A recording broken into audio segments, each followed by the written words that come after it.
Hola, ¿qué tal? Buenas tardes a todos. Gracias por estar una vez más en estos encuentros virtuales de la Fundación Atlas que nos permiten conversar con expertos en distintas temáticas, en distintas partes de la Argentina, del mundo, pero siempre con una visión desde la libertad, que es nuestra misión, promover instituciones que protejan la libertad, nuestro derecho a elegir. Y hoy en este marco vamos a hablar con un gran amigo, una persona con fuerte conocimiento técnico y además con fuerte presencia en las redes sociales, por ejemplo en Twitter, que lo pueden seguir.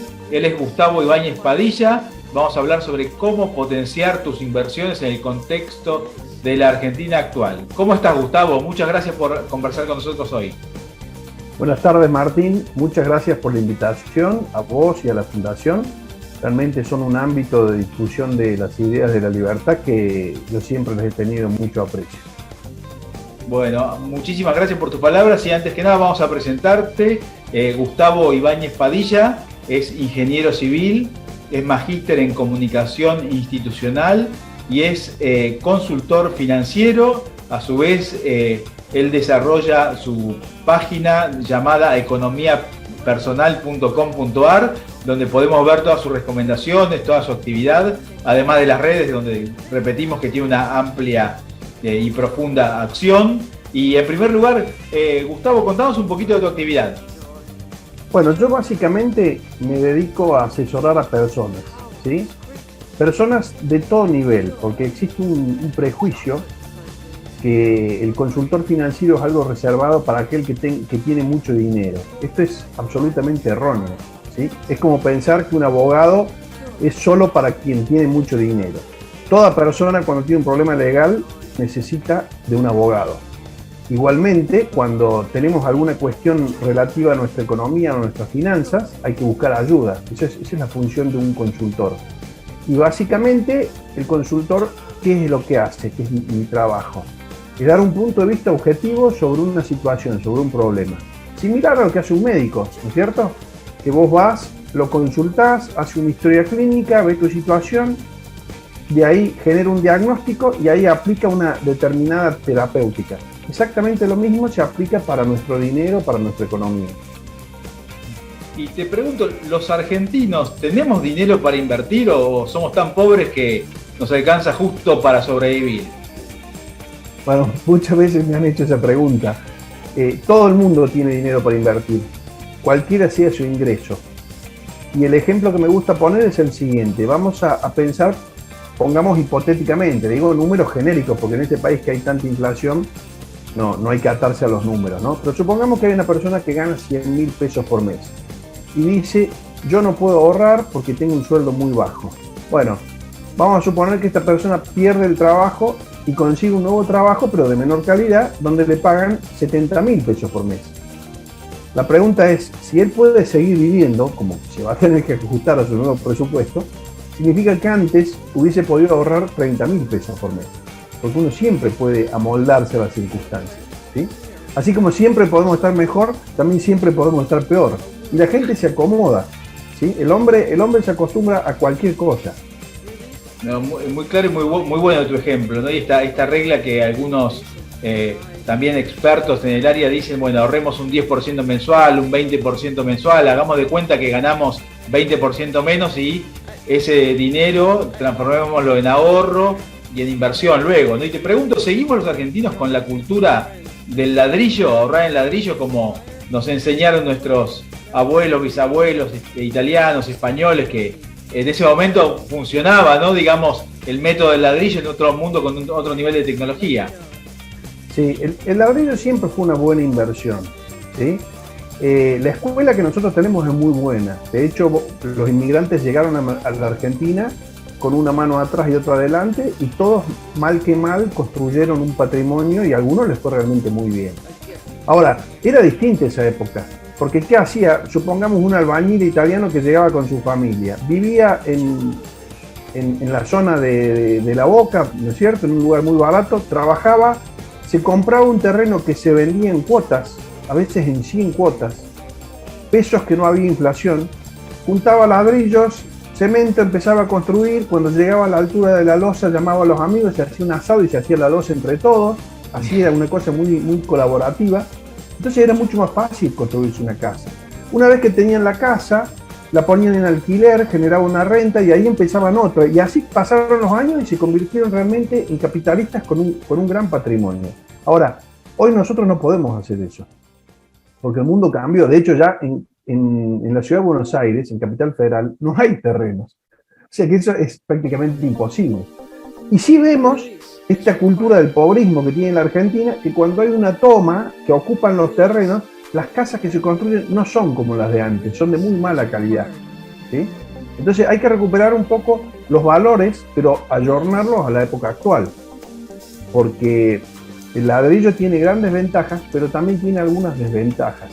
Lo dice su propio nombre, inmueble, que no se puede mover.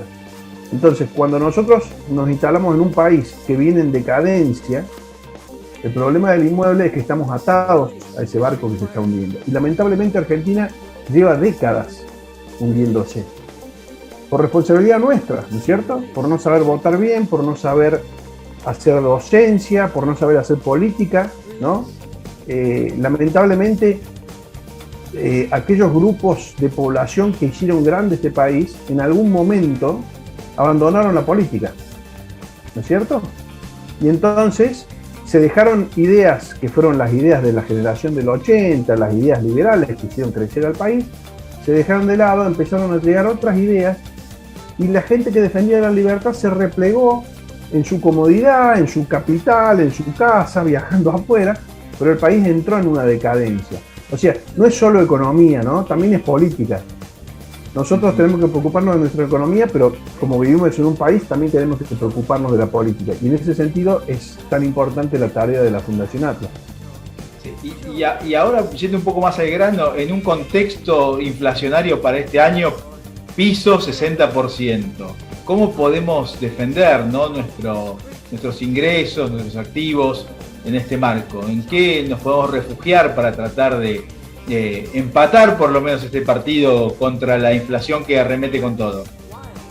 Bueno, estamos en una inflación creciente, creo que 60 ya nos quedamos cortos, estamos ya digamos que en 70 y probablemente cerremos en más, con lo cual lo primero que tenemos que hacer es deshacernos de los pesos lo más rápido posible, ¿sí? Porque es como ahorrar en helado. Alguna vez un ministro dijo, ahorrar en pesos es como ahorrar en helado, se te derrite. Y hoy lo vemos más que nunca.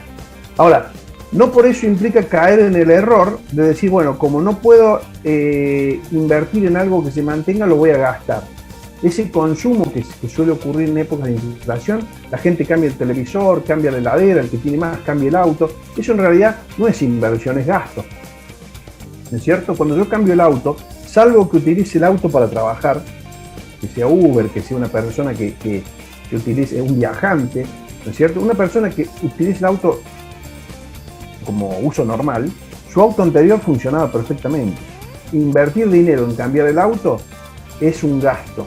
Entonces, lo que tenemos que hacer es invertir. Lamentablemente, la inflación desalienta la inversión. Entonces, hay que refugiarse en una moneda dura. Los argentinos tenemos el dólar como paradigma básico y luego buscar algún tipo de inversión. Lo que pasa es que para esos tipos de inversiones hay que pensar en más largo plazo, ¿sí? La inflación nos obliga a pensar en corto plazo y eso es muy malo. No se pueden lograr grandes resultados acumulando cortos plazos. Si yo quiero tener una profesión, tengo que hacer una carrera que me va a demorar, por ejemplo, 6 años. No es haciendo cursitos que yo acumulo, tengo que hacer un plan. Lo mismo pasa con la inversión. Y hay muchos instrumentos de inversión. Y hoy están disponibles prácticamente para cualquiera, inclusive instrumentos en el mercado internacional. Pero hay que tener una mentalidad un poco más abierta. Y vos recién hiciste mención al mercado internacional. ¿Podemos hoy desde Argentina invertir con relativa sencillez o una persona común invertir en el mercado internacional para poder tratar de escapar un poco de la locura, la incertidumbre, o mejor dicho, no hay incertidumbre respecto del futuro de corto, mediano y largo plazo de la Argentina tal vez, ¿no? Pero podemos salir de esta situación tan complicada y refugiarnos en activos que nos puedan ofrecer distinto tipo de vínculo o situación de rentabilidad de riesgo? Sí, hoy estamos en un mundo absolutamente globalizado. Entonces, así como estamos hoy hablando por Zoom, otras veces nosotros nos hemos encontrado personalmente, ¿no es cierto? Pero acá estamos por Zoom y vos podrías estar en Salta como estabas hace una semana o acá en Buenos Aires, da lo mismo. Bueno, para las inversiones pasa exactamente lo mismo. Uno puede acceder a plataformas, puede hacerlo desde la Argentina con operadores locales, pero también puede hacerlo en el exterior. Puede hacerlo a través de una persona, eso se hace muchas veces con un consultor, que te va a hacer guiar en el camino hacia ciertos instrumentos, pero es totalmente accesible. Y esas inversiones se pueden monitorear, uno las ve por internet, accede a su cuenta, tiene total información y puede hacerse, como te dije, desde Argentina o en el plano internacional. Entonces ahí hay una situación distinta de seguridad, ¿no es cierto? Y te pregunto, pensando en las inversiones y en las distintas edades para la inversión, todos somos candidatos a la jubilación mínima en Argentina, cada vez más, ¿no? Salvo que estemos en algún sector de privilegio. Dada esta circunstancia, ¿podemos desarrollar una estrategia de inversiones pensando en el retiro, lo que acá se llama jubilación, ¿no? Y en el mundo se llama más retiro, bueno, y en otros países la gente tiene 2, 3 grupos de activos en distintos fondos, por ejemplo, y lo más común y lo hacen desde chiquitos prácticamente, ¿no? Sí, así es. Hay una costumbre en el mundo que es muy sana, ¿no es cierto? La gente tiene uno o varios seguros de vida con el cual protege a su familia y también tiene un componente de inversión. Tiene otro tipo de inversiones de mediano y largo plazo que se llaman anualidades, que acá las hemos conocido a través del seguro de retiro, pero acá conocemos versiones muy distorsionadas, porque los instrumentos son buenos, lo malo es la aplicación que hacemos en nuestro país, ¿no es cierto? La experiencia de la AFJP es un ejemplo. El sistema era bueno, pero se distorsionó totalmente y el Estado lo que hizo fue capturar los fondos, ¿no? Gracias a la idea de un famoso ministro de Economía que después fue vicepresidente, robarse todos los fondos de la AFJP, ¿no? También la gente puede hacer inversión en inmuebles, el famoso ladrillo. El que tiene más posibilidades puede hacer inversiones en el exterior, en inmuebles, aunque eso es un poco más difícil de administrar. Pero hay muchos instrumentos financieros, seguro de vida, anualidades, fondos de inversión, ETF, que hoy son muy accesibles y que permite armar una cartera diversificada y balanceada, pero siempre esas carteras hay que planificarlas y pensarlas primero en el largo plazo, luego en el medio y por último en el corto plazo.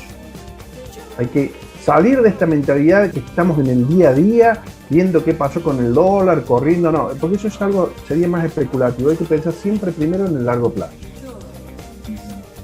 Gustavo, muchísimas gracias por esta posibilidad de conversar con vos. Este rato vamos a volver a hacerlo porque este tema es de enorme vigencia, a veces es como un tema tabú en nuestra sociedad y no se habla tanto, pero creo que esta temática es más importante que muchas cosas que los chicos ven en la primaria, por ejemplo, que deberían verse desde el jardín, ¿no? Cómo ahorrar, cómo invertir, cómo pensar en el futuro, cómo hacer que el dinero trabaje para nosotros. Así que vamos a volver a hablar para que nos sigas enseñando y mostrando caminos en este sentido. Excelente, muchas gracias Martín por la invitación y como dijiste yo coincido, creo que la educación financiera es fundamental y debería enseñarse en las familias y en las escuelas, porque tenemos que saber manejar nuestro dinero, tenemos que saber manejar nuestra economía y en el fondo la economía es la vida, ¿no? Porque ya lo decía von Mises, la economía es la acción humana, ¿no? Es lo que estudia la acción humana. Entonces, si tenemos problemas económicos, tenemos problemas en nuestra vida y no nos podemos desarrollar con plenitud. Así que espero futuras invitaciones que podamos seguir charlando sobre el tema. Muchas gracias. Muchísimas gracias, Gustavo. Bueno, gracias a todos los presentes. Esta entrevista va a estar disponible en segundos ya en las distintas redes sociales de la Fundación Atlas. Y despedimos y agradecemos nuevamente a Gustavo Ibáñez Padilla, quien habló de cómo potenciar tus inversiones en el contexto de la Argentina actual, ingeniero civil, magíster en comunicación institucional, lo cual es muy importante, comunicar las cosas para que las entendamos todos, consultor financiero y titular de economiapersonal.com.ar, y síganlo también en Twitter, donde tiene varios miles de seguidores que escuchan su mensaje y se nutren de este mensaje. Muchísimas gracias de vuelta, Gustavo, y saludos para todos y nos vemos próximamente. Hasta luego, Martín. Gracias. Saludos a todos.